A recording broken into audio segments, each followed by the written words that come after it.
ఈరోజు కూడా మనం అందరము దేవుని సన్నిధికి వచ్చి దేవుని మాటలు వినేటప్పుడు దేవుడు మనందరినీ కూడా సజీవ లెక్కలో ఉంచినందుకు ముందుగా తండ్రి అయిన దేవునికి ప్రభువైన యేసుక్రీస్తు వారి పెట్టిన స్తుతులు స్తోత్రాలు తెలియజేస్తూ నేను కూడా ప్రజలను తెలియజేస్తున్నానండి. ఈరోజు మరి చాలా తక్కువ మంది అయిపోయారు.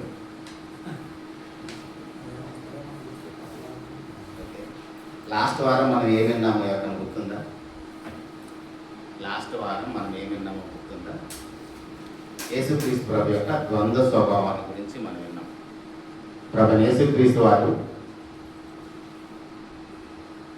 ఆయన యొక్క స్వభావంలో దేవుని యొక్క స్వభావం, అదేవిధంగా మానవ స్వభావానికి సంబంధించి కొన్ని విషయాలు విన్నాము. దాని కొనసాగింపుగా ఈరోజు కూడా మరికొన్ని విషయాలు మనము వాక్యపు వెలుగులో నుంచి నేర్చుకునే ప్రయత్నం చేద్దాం. ఎందుకు మనము సడన్గా ఇలాంటి విషయాలని నేర్చుకోవాలంటే దేవుడు మనకి ఎప్పుడు ఎక్కడ ఎలాంటి అవకాశం ఇస్తాడో మనకు తెలియదు. సో దేవుడు అవకాశం ఇచ్చినప్పుడు దాన్ని మనం సద్వినియోగం చేసుకోవాలి. నేను ఆ దినాన మీరు గమనిస్తే ఇష్టపరంగా నేను ఒక చర్చికి వెళ్ళాను. అక్కడ ఎవరైతే యేసు ప్రభు వారిని కొంచెం తక్కువ చేస్తూ ఉంటున్నారో వాళ్ళ మధ్యలో అన్నగారు యేసు ప్రభు యొక్క గొప్పతనం గురించి మాట్లాడడానికి దేవుడు అవకాశం ఇచ్చాడు. అంటే మనం అన్ని సిద్ధంగా ఉంటే, సిద్ధ మనసు అనే జోళ్ళు తొడుకొని ఉంటే ఆ పరిస్థితులు దేవుడు మనకి అనుకూలపరుస్తాడు. ఎలాగైతే మనము యుద్ధం రాకముందు అన్నిటికీ ప్రపంచ దేశాలు సిద్ధపడుతుంటాయో, ఏదైనా ఆపద వస్తుంది అనుకున్నప్పుడు ముందుగానే అన్నిటికీ సిద్ధపడి ఉంటారు. అలాగే క్రైస్తవ జీవితంలో ఎప్పుడు ఎక్కడ ఎలాంటి అవకాశాన్ని దేవుడు కల్పిస్తాడో మనకు తెలియదు. ఎవరికో చెప్పాలన్న విషయాన్ని పక్కన పెట్టేస్తే అసలు ముందుగా మనం ఎవరిని నమ్ముకున్నామన్న విషయం కూడా మనకి పరిపూర్ణంగా తెలియకపోతే ఆయన మీద మనకి పరిపూర్ణమైన నమ్మకం కుదరదు. ఆయన మీద మనకి విశ్వాసం రాదు. ఆయన మీద మనకి ఆరాధన భావం రాదు. సో కాబట్టి ఎవరికో చెప్పేదానికోసం మన బైబిల్ చదవకూడదు, ఎవరికో చెప్పేదానికోసం మన బైబిల్ ధ్యానించకూడదు. కానీ మొట్టమొదటిగా అది మనకు అవసరం. మన బైబిల్ చదువుతున్నామన్నా ధ్యానిస్తున్నామన్నా మొట్టమొదటిగా అది కావాల్సింది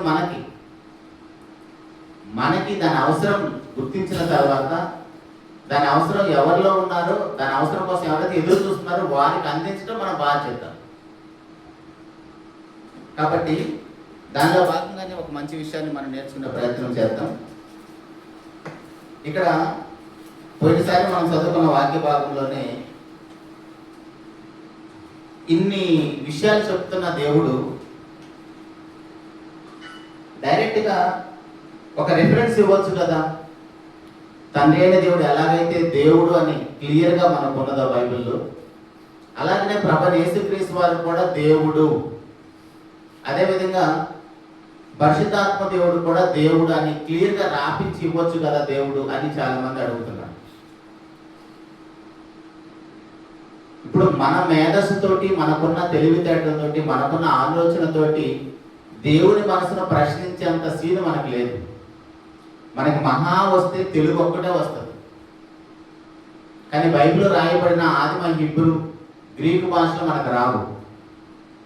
అది ట్రాన్స్లేషన్ చేసేటప్పుడు కూడా ఆ బైబిల్ పండితులు ఆ సమయంలో వారికి ఏ పదాలు అందుబాటులో ఉన్నాయో ఆ పదాలు జోడించి ప్రతి భాషలో ట్రాన్స్లేషన్ చేశారు.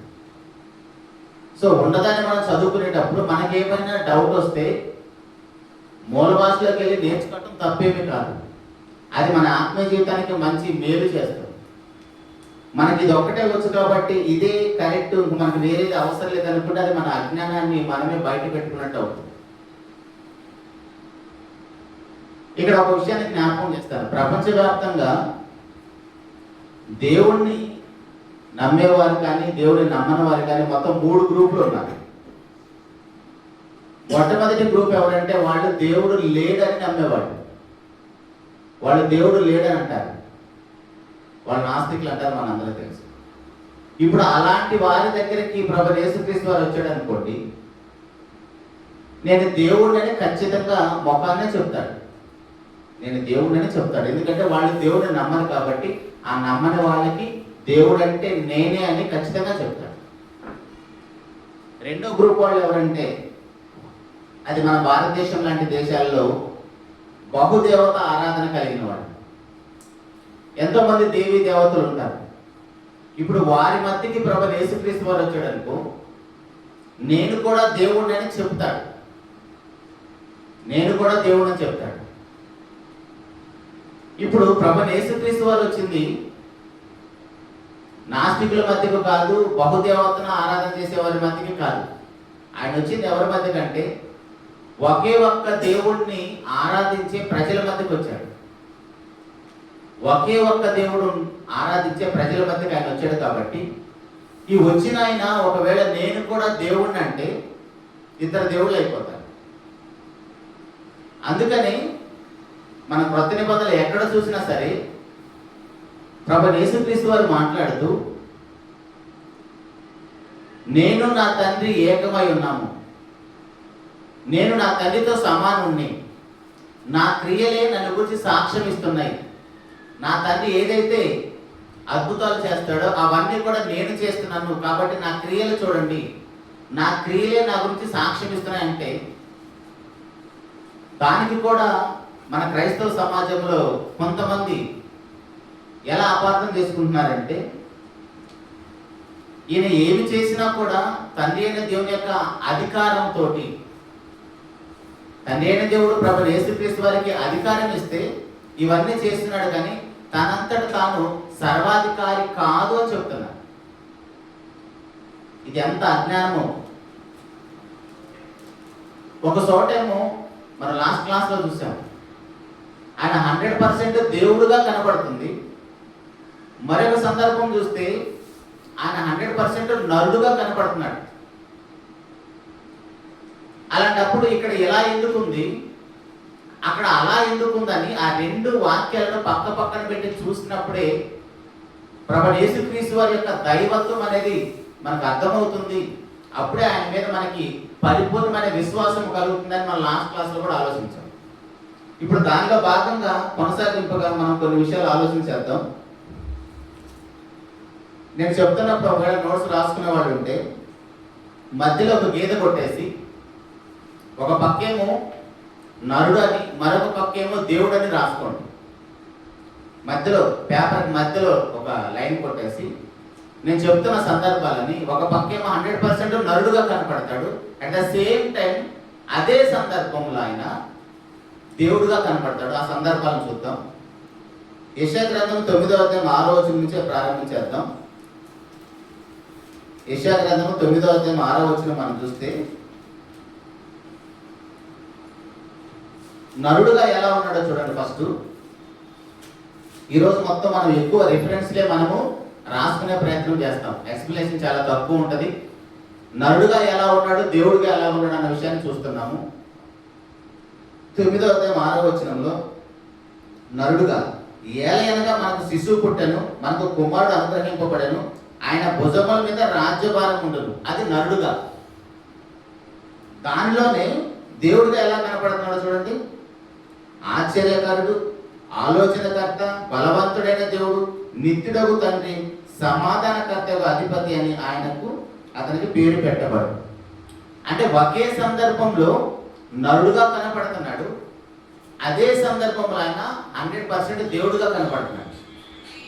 అట్లా కాకుండా ఆ రెండు మనం డివైడ్ చేసుకోకుండా ఒకే విధంగా మాట్లాడుకొని ఒకే విధంగా మనం ఆలోచన చేస్తే ప్రభు యేసుక్రీస్తు వారి యొక్క గొప్పతనం మనకు అర్థం కాదు.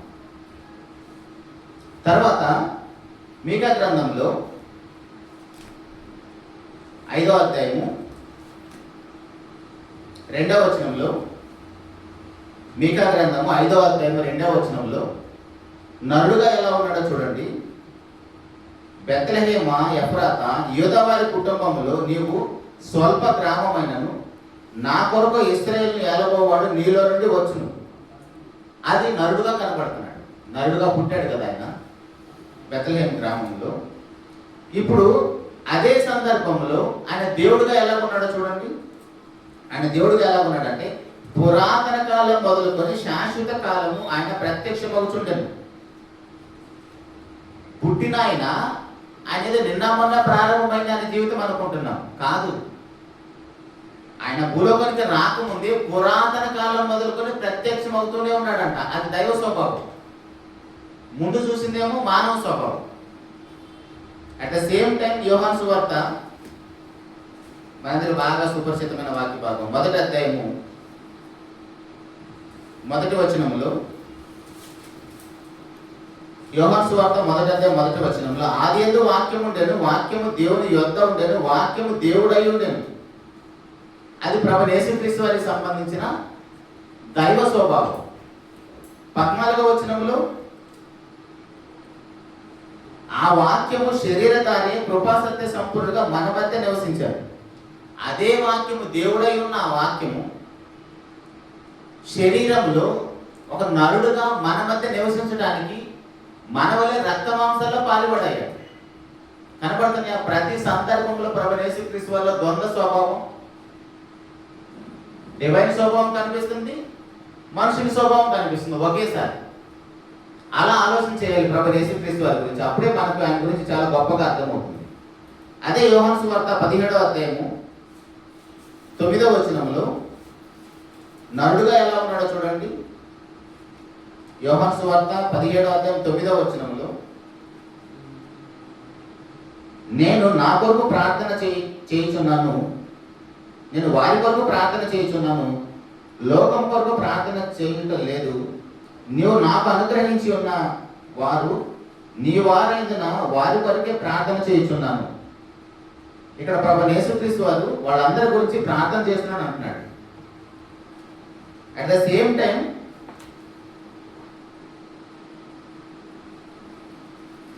అపోస్తల కార్యాలు 7వ అధ్యాయంలో ఇక్కడేమో ప్రభువైన యేసుక్రీస్తు వారే తండ్రి అయిన దేవునితో ప్రార్థన చేస్తున్నాడు. మనిషిగా తండ్రి అయిన దేవునికి ప్రభువైన యేసుక్రీస్తు వారు ప్రార్థన చేస్తున్నాడు. అపోస్తల కార్యాలు 7వ అధ్యాయంలో 59వ వచనంలో స్టెఫెను గారేమో డైరెక్ట్ గా ప్రభువైన యేసుక్రీస్తు వారికి ప్రార్థన చేస్తున్నాడు.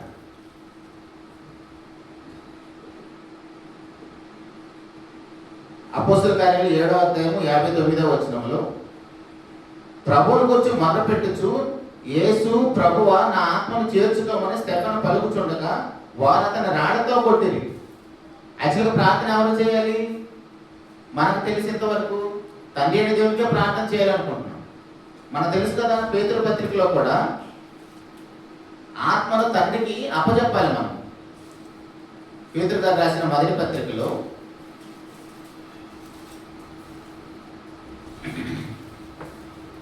4వ అధ్యాయము 19వ వచనంలో, కాబట్టి దేవుని చిత్త ప్రకారము బాధపడువారు సత్ప్రవర్తన గలవారే నమ్మకమైన సృష్టికర్తకు తమ ఆత్మలను అప్పగించుకొనవలెను. నమ్మకమైన సృష్టికర్తకు మన ఆత్మను దేవునికి అప్పచెప్పాలని ఇక్కడ పేతురు గారు కూడా మాట్లాడతారు. మరి అక్కడ స్టెఫెను గారు ఎవరికి తన ఆత్మను అప్పచెప్తున్నాడు? యేసుక్రీస్తు ప్రభువుకి అప్పచెప్తున్నాడు. అంటే యేసుక్రీస్తు ప్రభువు దేవుడిగా సృష్టికర్తగా స్టెఫెను గారు అంగీకరించినట్లే కనపడుతుందా? కానీ మనమేమి ఎలా చూస్తామంటే నరుడుగానే చూస్తాం. ఇంకా 19వ అధ్యాయం యోహాను సువార్తలోనే, యోహాను సువార్త 19వ అధ్యాయంలో 5వ వచనంలో, యోహాను సువార్త 19వ అధ్యాయం 5వ వచనంలో,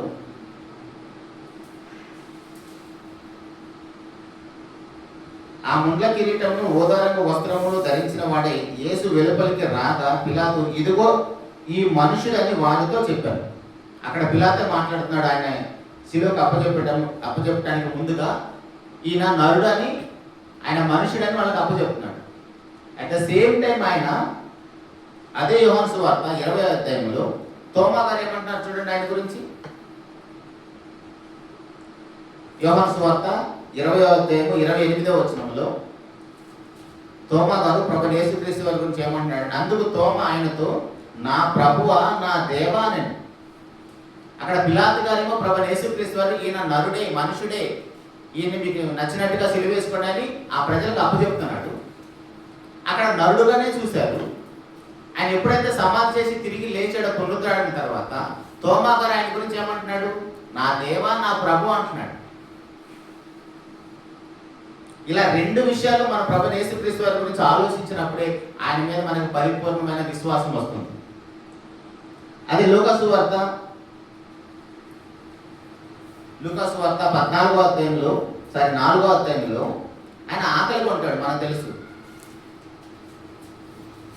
ఎందుకంటే చాలా మంది అడిగే ప్రశ్న, ఆయన ఆకలి కొన్నాడు కదా, ఆయన అలసిపోయాడు కదా, ఆయన నిద్రపోయాడు కదా, ఇలా మాట్లాడుతూ ఉంటారు. లూకాసు వార్త 4వ అధ్యాయము 1-2 వచనాలు చూస్తే, యేసు పరిశుద్ధాత్మ పూర్ణుడై యోర్దాను నది నుండి తిరిగి వచ్చి 40 దినములు ఆత్మచేత అరణ్యములో నడిపింపబడి అపవాది చేత శోధింపబడిన ఆ దినముల్లో ఆయన ఏమీ తినలేదు. అవి తీరిన తరువాత ఆయన ఆకలి కొనగా, ప్రభు యేసుక్రీస్తు వారు నరుడుగా ఆకలి కొన్నాడు. ఇప్పుడు ఆయన నరుడుగానే చూద్దామా? పక్కన చూడండి, దేవుడుగా ఎలా ఉన్నాడు ఆయన. మార్కు సువార్త 6వ అధ్యాయము, మత్తయి, మార్కు, లూకా, యోహాను సువార్తలో 4 సువార్తల్లో మనకు కనబడుతుంది. ఒక్క చోట చూద్దాము. మార్కు సువార్త 6వ అధ్యాయము 30వ వచనం నుంచి మనం చూస్తే, అదే యేసుక్రీస్తు ప్రభు వారు 5,000 మందికి భోజనాన్ని పెడతాడు. మార్కు సువార్త 6వ అధ్యాయము 30వ వచనం నుంచి మనం చూసుకుంటూ వెళ్తే, లాస్ట్లో 42వ వచనంలో, వారందరూ తిని తృప్తి పొందిన తరువాత మిగిలిన చేపలను, రొట్టెలను, ముక్కలను 12 గంపలు ఎత్తిరి. ఆ రొట్టెలు తిరిగిన వారు 5,000 మంది పురుషులు 5,000 మంది ఉన్నారంట. మరి ఇప్పుడు ఎలా చూడాలి ఆయన్ని? అక్కడ నరుడుగా ఆకలి కొన్నాడు, అట్ ద సేమ్ టైం ఆయన దేవుడుగా 5,000 మందికి భోజనాన్ని పెట్టాడు. ఇప్పుడు 5,000 మందికి భోజనాన్ని పెట్టిన ఆయన తన ఆకలి తీర్చుకోలేడా? అంటే ఆయన అన్ని విషయాల్లో మన వలె సమస్త విషయాల్లో శోధించబడితే తప్ప మన కోసం ఆయన ప్రాణం పెట్టడానికి అర్హత సాధించలేదు. ఆయన సమస్త విషయాల్లో శోధించబడాలి. ఒక నరుడు ఏ విషయాల్లో శోధించబడతాడో ఆ ప్రతి విషయంలో ఆయన శోధించబడాలి. అందుకే ఆ శోధన ఆయన సహిస్తున్నాడు.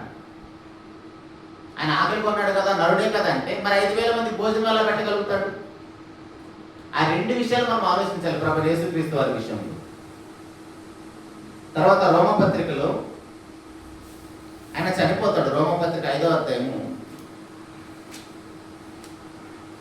8వ వచనంలో, రోమిలికి రాసిన పత్రిక 5వ అధ్యాయము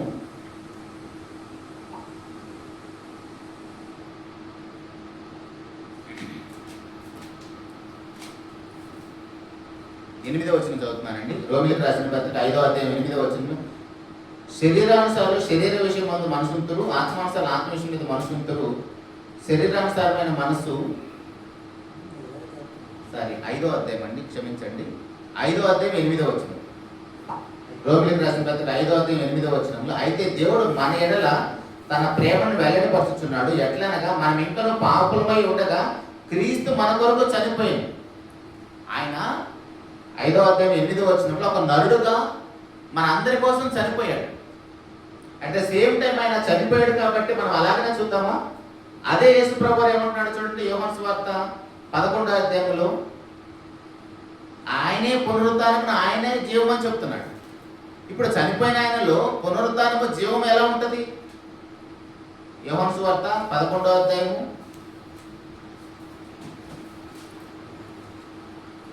25వ వచనంలో, యోహాను సువార్త 11వ అధ్యాయం 25వ వచనంలో ప్రభువు మాట్లాడుతున్నమాట, అందుకు యేసు పునరుద్ధానమును జీవమును నేనే, నా యందు విశ్వాసం ఉంచువాడు చనిపోయినను బ్రతుకును. ఇప్పుడు మనం ఆయన చనిపోయాడని నరుడుగానే చూద్దామా? మాట మాత్రం సెలవిస్తే 4 రోజులు చనిపోయిన లాజరు గారిని బయటికి రమ్మంటే వచ్చాడు. ఎలా వచ్చాడంటే ఆయన మాటలోనే జీవం ఉన్నది. ఆది కాండంలో నరుని చేసిన దేవుడు, మట్టి బొమ్మతో నరుని చేసిన దేవుడు, ఆ మట్టి బొమ్మలకు జీవాత్మను ఊదిన దేవుడే సమాధిలో ఉన్న 4 రోజులు సమాధి చేయబడిన లాజరును పిలిస్తే జీవం పోసుకొని వచ్చాడు. ఆయనే ఈయనని కనపట్టలేదా? ఇంకా మత్తయి సువార్త 11వ అధ్యాయము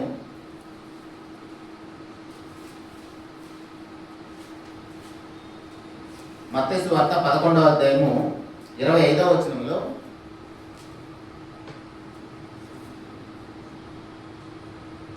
ఆ సమయంలో యేసు చెప్పినది ఏమనగా, తండ్రి ఆకాశంలో భూమికి ప్రభువా, నీవు జ్ఞానులను వివేకులను ఆ సంగతులు మరుగు చేసి పసిబాలులకు బయలుపరిచినావని నిన్ను స్తుతించుచున్నాను. ఇక్కడ ప్రభు యేసుక్రీస్తు వారు తండ్రి అయిన దేవుని స్తుతిస్తున్నాడు. అట్ ద సేమ్ టైం యోహాను సువార్త 9వ అధ్యాయం, యోహాను సువార్త 9వ అధ్యాయం 38వ వచనంలో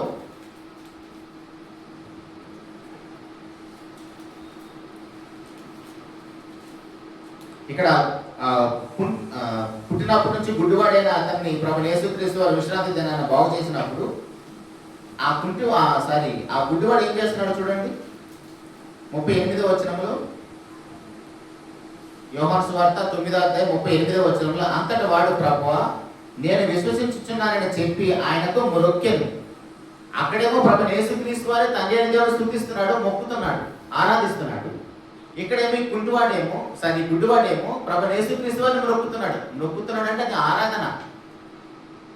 మనం గ్రీకు బైబిల్లో చూస్తే అది ఆరాధన భావానికి సంబంధించిన పదమే. అంటే ఆయన నరుడుగా ఏం చేయాలో చేస్తున్నాడు. చూడండి, ప్రభు యేసుక్రీస్తు వారిని మనం ఎలా ఆలోచించాలంటే, ఆయన నరుడుగా తనకి ఏ బాధ్యతలు అప్పచెప్పాడు తండ్రి అయిన దేవుడు, ఆ బాధ్యతలను ఒక పక్క నెరవేరుస్తూనే మరొక పక్క దేవునిగా తన బాధ్యత తను నెరవేరుస్తూ ఉన్నాడు. లూకా సువార్త 2వ అధ్యాయము 52వ వచనంలో, లూకా సువార్త 2వ అధ్యాయం 52వ వచనంలో, యేసు జ్ఞానమందును వయసునందును దేవుని దయందును మనుషుల దయందును వర్ధిల్లుచుండెను. నరుడుగా ప్రభు యేసుక్రీస్తు వారు జ్ఞానమందు వయసునందు దేవుని దయందును మనుషుల దయందును కూడా వర్ధిల్లుతున్నాడంట. మరి అదే దేవుడు యోహాను సువార్త 2వ అధ్యాయంలో 24-25 వచనాల్లో చూడండి, ఆయనకున్న సామర్థ్యం ఎలాంటిదో చూడండి. యోహాను సువార్త 2వ అధ్యాయము 24-25 వచనాలు. అయితే యేసు అందరినీ ఎరిగినవాడు కనుక ఆయన తన్ను వారి వశము చేసుకోనలేదు. ఆయన మనుషుని ఆంతర్యం ఎరిగినవాడు కనుక ఎవడనూ మనుషుని గురించి ఆయన సాక్ష్యం ఇయ్యనక్కర్లేదు. అక్కడేమో నరుడుగా వయసునందును బుద్ధినందు జ్ఞానమందు ఎదుగుతున్నాడు. కానీ ఇక్కడ దేవుడుగా తన ముందున్న మనుషుల అందరి హృదయాలు ఎరిగినవాడంట. అక్కడేమో మనుషుల దయందును దేవుని దయందును వర్తిస్తున్నాడు. ఇప్పుడు అదొక్కటే చూసేసి దేవుడు నరుడుగా ఆలోచించేద్దామా? ఇప్పుడు మీ మనసులో ఏముందని నాకు తెలుస్తుందా? నా మనసులో ఏముందో మీకు తెలుస్తుందా? అది ఎవరు చూడగలరు? మనుషుని యొక్క ఆంతర్యం ఎరిగిన వాళ్ళు ఎవరు? దేవుడే కదా. అక్కడ అలా ఎందుకుంది, ఇక్కడ ఎలా ఎందుకుంది అని ఆలోచించినప్పుడే ప్రభు యేసుక్రీస్తు వారి మీద మనకు పరిపూర్ణమైన విశ్వాసం వస్తుంది. అప్పుడే ఆయన మనం ఆరాధించగలుగుతాం. ఊరికే నేను దేవుడిని నమ్ముకున్నాను, చర్చికి వెళ్తున్నాను, బైబిల్ ఉంది నా చేతిలో, నేను ప్రతి ఆదివారం చర్చికి వెళ్తున్నాను అన్నంత మాత్రం ఉపయోగం లేదు. ఆయన పరిపూర్ణంగా ఎవరన్న విషయం మనకు అర్థం కావాలి. ఆయన ఎవరో మనకు తెలియకుండా ఆయన మనం ఆరాధించలేము. లూకా సువార్త 2వ అధ్యాయము 7వ వచనం చూద్దాం ఒకసారి. లూకా సువార్త 2వ అధ్యాయం 7వ వచనంలో ఆయన పుట్టిన దాని గురించి మాట్లాడుతూ, తన తొలిచూలు కుమార్ని కన్ని పొత్తుగుడ్డలతో చుట్టి సత్రంలో వారికి స్థలము లేనందున ఆయనను పశువుల తొట్టిలో పరుండబెట్టాడు. నరుడుగా ఆయన పుట్టి పశువుల తొట్టిలో పండుకోబెట్టబడ్డాడంట. లూకా గారు అయితే ప్రభు యేసుక్రీస్తు వారి గురించి ఇలా రాశాడు కదా.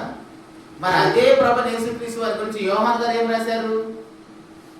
యోహాను సువార్త 1వ అధ్యాయం 1వ వచనంలో, ఆదియందు వాక్యం ఉండెను, వాక్యము దేవుని యొద్ద ఉండెను, వాక్యము దేవుడై ఉండెను, ఆయన ఆదియందు దేవుని యొద్ద ఉండెను, సమస్తమును ఆయన మూలంగా కలిగెను, కలిగినది ఏది ఆయన లేకుండా కలగలేదు. ఒక సువార్తికుడేమో ఆయన నరుడుగా ఎలా పుట్టాడో చూపించాడు. మరొక సువార్తికుడేమో ఆయన పరలోకంలో ఆయన వైభవం ఏంటో, ఆయన ఏ స్థితిలో నుంచి ఏ స్థితిలోకి దిగొచ్చాడో అది రాస్తున్నాడు. చూడండి ప్రభు యేసుక్రీస్తు వారి యొక్క ద్వంద్వ స్వభావాన్ని. ఆయన అందుకే 100% నరుడు 100% దేవుడు అని 2-3 వారాల నుంచి మనం ఆ విషయాన్ని ఎందుకు మాట్లాడుకుంటున్నామంటే ఆయన అలా అర్థం చేసుకున్నప్పుడే ఆయన్ని మనం ఆరాధించగలుగుతాం. పెద్ద పెద్ద బోర్డులు పెట్టుకొని వేలకు మంది సంఘాల్లో ఉన్నప్పుడు కూడా ప్రభువైన యేసుక్రీస్తు వారిని పక్కన పెట్టేసి ఆయన చిన్న దేవుడు, ఆయన ఆరాధనకు యోగ్యుడు కాదని పక్కన పెట్టేశారు. కానీ మనం నిజంగా చాలా అదృష్టవంతులం. చిన్న సంఘమైనప్పుడు కూడా, మంద చిన్నదైనప్పుడు కూడా మనకి దేవుడు చాలా లోతైన విషయాలు నేర్పుతున్నాడు. 100% మనము వారికంటే ఎక్కువగా దేవుడిని ఆరాధించబద్దులమై ఉన్నాం. మరొక సందర్భాన్ని కూడా చూద్దాం. మార్క్స్ సువార్త 11వ అధ్యాయము 12వ వచనంలో, మార్క్స్ సువార్త 11వ అధ్యాయం 12వ వచనంలో ఆయన ఆకలిగా ఉంటున్నాడు. మరునాడు వారు బెతనియా నుండి వెళ్ళుచుండగా ఆయన ఆకలి కొన్నాడు. ఇక్కడ నరుడుగా ఆకలి కొన్నాడు. అట్ ద సేమ్ టైం ఆయన యోహాను సువార్త 6వ అధ్యాయంలో ఏం చెప్తున్నాడో చూడండి. ఆయనే జీవాహారం అంట. అదేంటి జీవాహారం ఇచ్చే ఆయనకి ఆకలి ఎలా అవుతుంది? 6వ అధ్యాయం 47వ వచనంలో, యోహాను సువార్త 6వ అధ్యాయం 47వ వచనంలో, విశ్వసించువాడే నిత్య జీవం గలవాడు, జీవాహారము నేనే.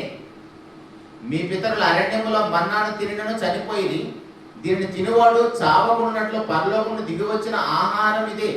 ప్రభువైన యేసుక్రీస్తు వారు తన గురించి తాను చెప్తున్నాడు. మీ పితరులు అరణ్యంలో మన్నాను తిని కూడా చనిపోయారు, కానీ నా శరీరం తిని నా రక్తం తాగిన వాడు నిత్య జీవం కలిగిన వాడు, వాడికి చావు లేదు, వాడికి మరణం లేదని చెప్తున్నాడు. మరి ఆకలి కొన్న నరుడుగానే చూద్దామా? జీవాహారం ఇచ్చే దేవుడిగా చూద్దామా ప్రభువైన యేసుక్రీస్తు వారిని? ఇంకొక 2 సందర్భాలు చెప్పేసి ముగిస్తాను, తక్కువ మంది ఉన్నారు కాబట్టి. అదే యోహాను సువార్త ఆయన ఎలా అలసిపోయాడో చూడండి. 4వ అధ్యాయం, నరుడుగా అలసిపోయాడు, దేవుడుగా ఏం చేశాడో చూద్దాం. యోహాను సువార్త 4వ అధ్యాయం 6వ వచనంలో,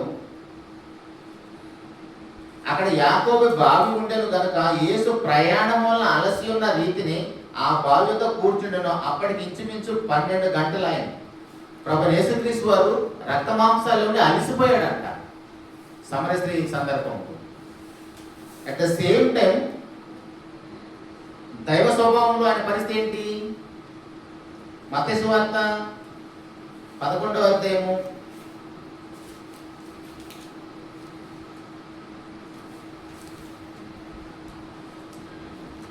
28వ వచనంలో, అక్కడేమో ఆయనే అలసిపోయాడు, ఇక్కడేమో అలసిపోయి బాధపడుతున్న వాళ్ళందరినీ కూడా నా దగ్గరికి రండి మీకు విశ్రాంతి ఇస్తానంటున్నాడు. ఆయనే అలసిపోయాడు అక్కడ యోహాను సువార్తలో. ఇక్కడ ఏమంటున్నాడు చూడండి, 11వ అధ్యాయం 28వ వచనంలో, ప్రయాసపడి భారం మోసుకొనిస్తున్న సమస్త జనులారా నా యొద్దకు రండి, నేను మీకు విశ్రాంతి కలుగజేతును. నేను సాత్వికుడును దీన మనసు గలవాడను కనుక మీ మీద నా కాడి ఎత్తుకొని నా యొద్ద నేర్చుకోండి, అప్పుడు మీ ప్రాణములకు విశ్రాంతి దొరుకును. ఏలైనగా నా కాడి సులువుగాను నా భారం తేలికగాను ఉన్నది. చూడండి ప్రియ దేవుని సంగమా, అక్కడేమో నరుడుగా అలిసిపోయాడు, ఇక్కడేమో దేవుడుగా మనుషులందరికీ విశ్రాంతి ఎలా కావాలో, ఆ విశ్రాంతి ఎలా వస్తుందో మీరందరూ నా యొద్దకు వస్తే మీకు విశ్రాంతి దొరుకుతుందని చెప్తున్నాను. చివరిగా యోహాను సువార్త 14వ అధ్యాయము 28వ వచనంలో, యోహాను సువార్త 14వ అధ్యాయం 28వ వచనంలో, నేను వెళ్ళి మీ యొద్దకు వచ్చేతనని మీతో చెప్పిన మాట మీరు వింటిరి కదా, తండ్రి నాకంటే గొప్పవాడు కనుక మీరు నన్ను ప్రేమించిన ఎడల నేను తండ్రి యొద్దకు వెళ్ళుచున్నానని మీరు సంతోషింతురు. ఇక్కడేమో ప్రభువైన యేసుక్రీస్తు వారు తండ్రి నాకంటే గొప్పవాడని చెప్తున్నాడు కదా. 14వ అధ్యాయంలోనే 9వ వచనం చూడండి.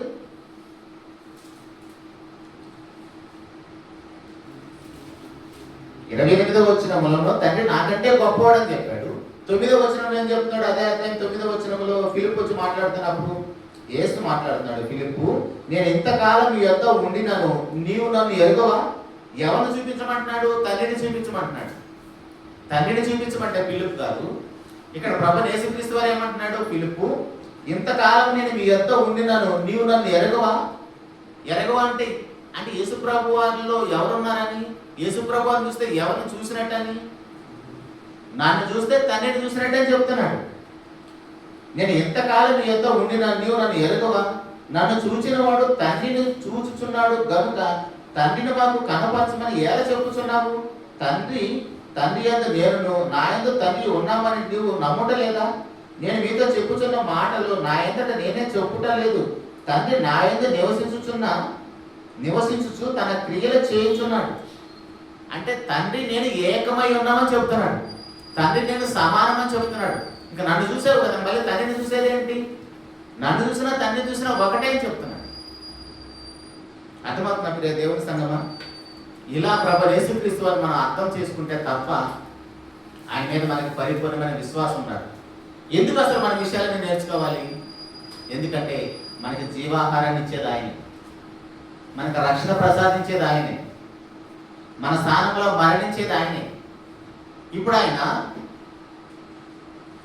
పరలోక వైభవాన్ని విడిచి, ఆ దైవ స్వభావాన్ని విడిచి నరమాతుడుగా రక్తమాంసాల్లో పాల్పడి నా స్థానంలో చనిపోయడం నీకు ఎప్పుడు విశ్వాసం వస్తుంది? అని ఎంత గొప్పవాడు, ఏ స్థాయికి దిగొచ్చాడో తెలిసినప్పుడు కదా. ఫిలిప్పీయులకు రాసిన పత్రికలో 2వ అధ్యాయంలో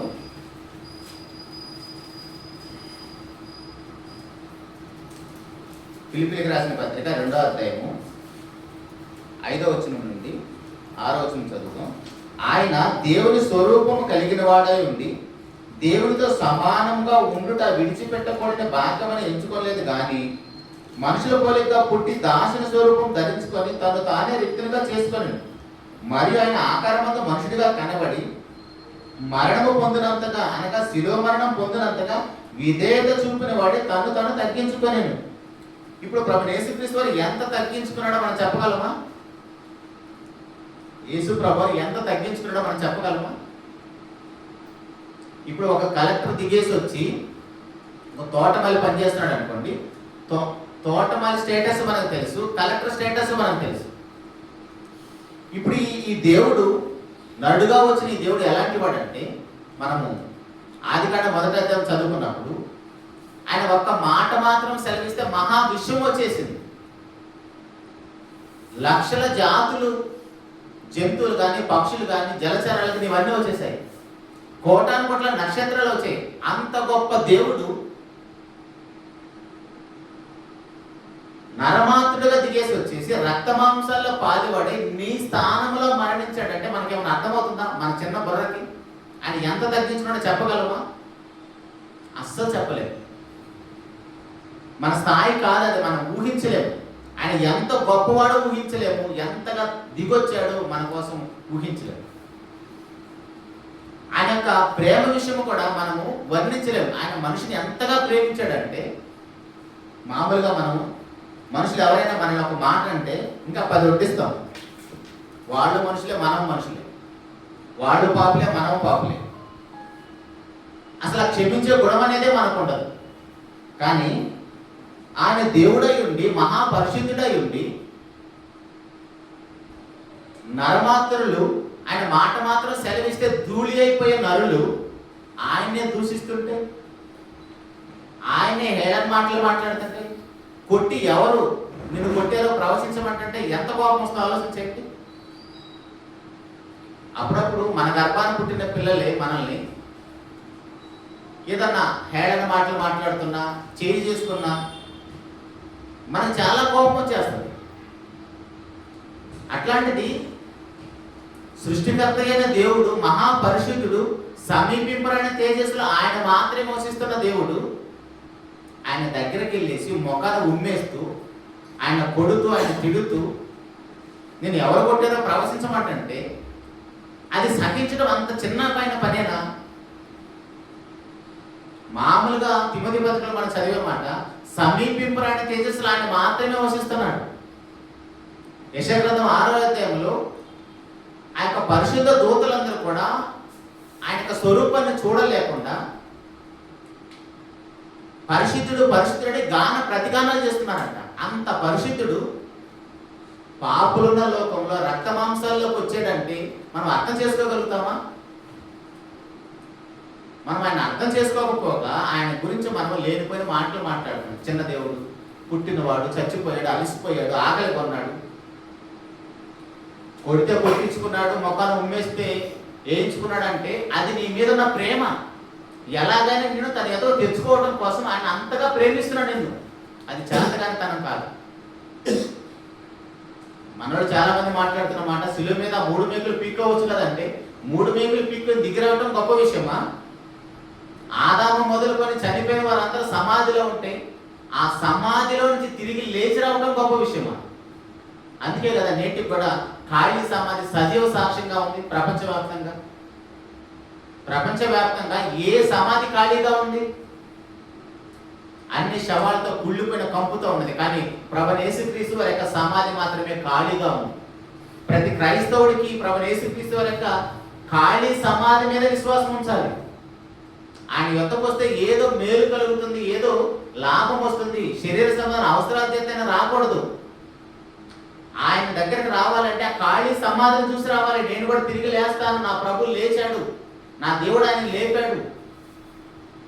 అలా విశ్వసించి వచ్చిన వారికే నిత్య జీవం. అలా కాకుండా ఏదో దేవుడు నమ్ముకుంటే భూ సంబంధం ఏదో తీరతే అంటే ఇంకేం కావాలి నీకు? నీకోసం ప్రాణం పెట్టాడు ఆయన. ప్రాణం పెట్టిన ఆయన నీ అవసరాలు తీర్చలేడా? ఇదే బైబిల్ కొట్టుకొని ఎంతో మంది సేవకులు ప్రజెంట్ లోకంలో ఏదో హోటల్లో మెనూ పెట్టినట్టుగా మీకు ఆ సమస్య ఈ సమస్య ఏసి పిలుస్తున్నాడు రాండి అంటే అందుకోసం వచ్చాడా? ఆలోచించండి. ఆయన వచ్చింది మనల్ని పాపం నుంచి రక్షించడానికి, మన అవసరాలు తీర్చడానికి ఏమవుతాయి. మన అవసరాలు తీర్చడం కోసం అయితే ఆయన భూలోకానికి రావాల్సిన అవసరం ఏముంది? భూలోకానికి రాకముందే కదా సృష్టిని అంతా చేశాడు. సృష్టిని చేసి భూలోకానికి వచ్చి నరుడుగా ఉండి మళ్ళా చేతులతో చేశాడా? మాట మాత్రం సెలవిస్తే మహా విశ్వాలు వచ్చేసాయి. అలాంటి దేవుడు భూలోకానికి వచ్చింది నువ్వు రక్త మాంసాల్లో ఉండి నువ్వు చేసిన పాపం నుంచి విమోచించటానికి. అలా ఆలోచించినప్పుడే ప్రభువైన యేసుక్రీస్తు వారు మనకు అర్థమవుతాడు. అలా అర్థం చేసుకుంటూ ప్రభు పట్ల మనము ఆరాధన భావం కలిగి ఉండాలని మనస్ఫూర్తిగా కోరుకుంటూ ఈ మాటలు ముగిస్తున్నానండి. చిన్న మాట ప్రార్థన చేసుకుందాం. మహోన్నతుడా, జీవం కలిగిన మా తండ్రి, స్తోత్రం నాయన. ఇంతవరకు మమ్మల్ని అందరినీ ప్రేమించి మీ కృపలో భద్రపరిచి కొన్ని విలువైన మాటలతో మమ్మల్ని అందరినీ హెచ్చరించి బలపరిచి మా ప్రభు ఎంతో గొప్పవాడు, ఏ స్థానాన్ని విడిచి ఏ స్థాయికి దిగొచ్చాడో మేము ఆయన గుర్తించలేని అజ్ఞానం తండ్రి. అంధకారంలో ఉన్నాము నాయన. మా మేధస్సుకు అందదు తండ్రి మీ ప్రేమ. మహోన్నతుడా, ఇప్పటివరకే ఎంతో కాలం నుంచి మా ప్రభువారి పట్ల మేము అనాలోచనగా ఉన్నాం. ఇకనైనా ఆయన ఎంతో గొప్పవాడో గుర్తెరిగి నన్ను ఎంతగా ప్రేమిస్తున్నాడో, నా స్థానానికి ఎందుకు దిగొచ్చాడో గుర్తెరిగి ఆయన పట్ల తండ్రి మేము పరిపూర్ణమైన విశ్వాసంలోకి మేము కొనసాగడం కృపను అనుగ్రహించడం తండ్రి. స్థానిక సంఘంలో మీ బిడ్డలు తండ్రి మీ మాటలు వినటానికి మీరు అనుగ్రహించిన యొక్క మహాకృపను బట్టి స్తోత్రము నాయన. లోకంలో ఎవరికి లేని మహాభాగ్యాన్ని మీ బిడ్డలను అనుగ్రహించాలని స్తోత్రం తండ్రి. మా ప్రభువైన యేసుక్రీస్తు వారిలో ఉన్న ద్వంద్వ స్వభావాన్ని మేము అర్థం చేసుకొని ఎందుకు ఆయన నరుడుగా ఉన్నాడు, దేవుడుగా ఆయన ఏం చేస్తున్నాడు, రెండు విషయాలను అర్థం చేసుకునే మంచి మనసును, విచక్షణ జ్ఞానాన్ని, పరిశుద్ధాత్మ సహాయాన్ని మాకందరికి అనుగ్రహించిన తండ్రి. అల్పుడైన నేను తండ్రి మీ పిల్లలతో మీ మాటలు పంచుకోవడానికి నాకు ఇచ్చిన మహాభాగ్యాన్ని బట్టి స్తోత్రాలు చెల్లించుకుంటున్నాం తండ్రి. మహోన్నతుడా, విని ప్రకటించి మమ్మల్ని మేము మోసపుచ్చుకోకుండా మీ యొక్క సుగుణాలు కలిగే లోకంలో అనేక మందికి తండ్రి మిమ్మల్ని పరిచయం చేస్తూ నాశనానికి వెళ్ళేవారిని కాపాడే బాధ్యత కలిగి బ్రతుక కృపను అనుగ్రహించమని ఇక స్థానిక సంఘాన్ని కాయటకు మీరు ఏర్పాటు చేసిన అన్నగారికి స్తోత్రాలు చెల్లించుకుంటాం. మహోన్నతుల యొక్క స్థానిక సంఘంలో తండ్రి మరేదా సంఘం కూడా తండ్రి ఒక సభ్యుడిగా జాయిన్ అయినైనా మీకు మాటలు వింటూ ప్రకటిస్తూ తన వంతుగా తను చేస్తున్న పరిచయ విషయం ప్రార్థిస్తున్నాం తండ్రి. అనగా దూర ప్రాంతాలు తిరిగి తండ్రి మీకు సువార్త భారం కలిగి అనేక మంది హృదయాలు మీ మాటలు నాటుటకు తండ్రి మీ కుమార్ని ఆశించడంలో ప్రయాసపడుతుండగా మీ కుమార్ని బలపరచిన తండ్రి సంపూర్ణ ఆరోగ్యాన్ని ఇవ్వడం తండ్రి. తన ప్రయాణాల్లో సహాయం చేయండి నాయన. ఇక స్థానిక సంఘంలో స్త్రీలు, పురుషులు, పెద్దలు, చిన్నలు అందరూ కూడా తండ్రి మిమ్మల్ని పరిపూర్ణంగా ఎరిగి మీ మీద విశ్వాసము కలిగి మిమ్మల్ని ఆరాధించే భాగ్యం ప్రతి ఒక్క బిడ్డకు అనుగ్రహించమని ప్రభు రాకడ ఆలస్యమైతే మేము ఇంకా శరీరంలో ఉంటుందండి. మరొక శుక్రవారం మీదుగా కలుసుకొని అనేక విషయాలు నేర్చుకోవడానికి అవకాశాన్ని కల్పించమని సమస్త మహిమ ఘనత ప్రభావం మీకు ఆరోపిస్తూ మీకు ప్రియకుమారుడు మా ప్రభువైన యేసుక్రీస్తు వారి ఘనమైన పరిశుద్ధమైన నామములో ప్రార్థించి అడిగి పొందుకొని ఉన్నాము తండ్రి. ఆమేన్. వందనాలండి.